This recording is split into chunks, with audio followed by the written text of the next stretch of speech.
કચ્છ જિલ્લામાં ઘાસચારાની અછત દૂર કરવા માટે ઉદ્યોગ ગૃહોને 2000 એકર જેટલી જમીન ફાળવાય તો ઘાસ સંવર્ધનનો સારો પ્રકલ્પ સાકાર કરી શકાય તેવી રજૂઆત ફેડરેશન ઓફ કચ્છ ઇન્ડસ્ટ્રીઝ દ્વારા કરવામાં આવી હતી। ફોકિયાએ જિલ્લા કલેક્ટરને મળીને રજૂઆત કરતા જણાવ્યું હતું કે મુખ્યમંત્રી આનંદીબેન પટેલ દ્વારા શૌચાલય બનાવવા માટે કરવામાં આવેલ અપીલ બાબતે પણ ફોકિયા કામ કરવા આતુર હોવાનું ફોકિયાના હોદ્દેદારો નિમિષ ફડકે, તલક્ષીભાઈ નંદુએ કચ્છ કલેક્ટર સાથેની બેઠકમાં જણાવ્યું હતું। ફોકિયાના તલક્ષીભાઈ નંદુએ આ અંગે ચંચળ ન્યૂઝ સાથે વાત કરી હતી।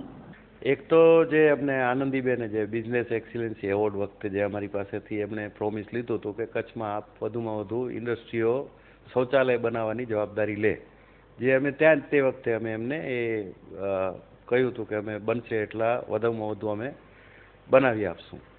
ત્યાર પછી આપ જાણો છો કે જ્યારથી નર્મદાનું કનેક્શન આવ્યું ત્યારથી પાણી જેટલો એલોટેડ કોટા છે એ પણ ઇન્ડસ્ટ્રીને પૂરતો ક્યારે પણ મળ્યો નથી અને અમે જે તે વખતે અલગ અલગ પ્રપોઝલ લઈ અને પાણી માટે અમે હંમેશા અમારી રજૂઆતો કરી છે। આ વખતે પણ અમે એમની જોડે વાત કરી। અમે બાબુભાઈ બોખીરીયાને જ્યારે મળ્યા ત્યારે એમણે એમ કહ્યું કે તમે માળિયાથી સામખિયારીની સુધીમાં કે અંજાર સુધીમાં પાણીની પાઇપલાઇનનું એક આપણે એનું વર્કિંગ કરીએ જેથી કરીને એ બીજી પેરેલલ લાઈન આવે તો ઇન્ડસ્ટ્રીને પાણીના પ્રશ્નો ઘણા બધા સોલ્વ થાય।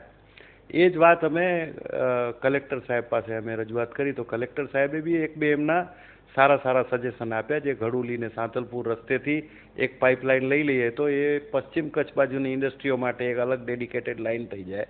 અને બીજું એમણે એક શક્યતા એ પણ બતાવી કે આજે કેનાલ વોટર જે છે એમાં પણ કોઈ નજીકની જગ્યાએથી આપણે ઇન્ડસ્ટ્રી માટે પાઇપલાઇનની વ્યવસ્થા કરીએ તો એ પણ એક સરળ ને સારો ઉપાય છે। ટૂંકામાં અમે અલગ અલગ બધી શક્યતાઓ બધી કલેક્ટર સાહેબ સાથે બહુ વિસ્તૃત ચર્ચા કરી। ત્યારબાદ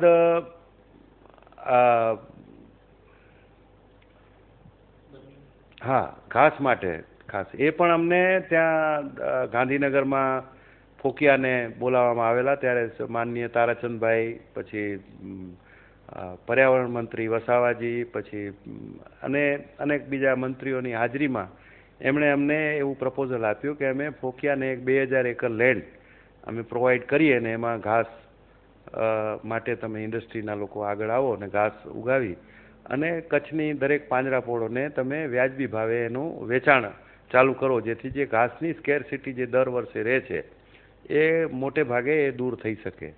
અને આવા બીજા અમે અનેક પ્રશ્નોની વિસ્તૃત ચર્ચા કરી।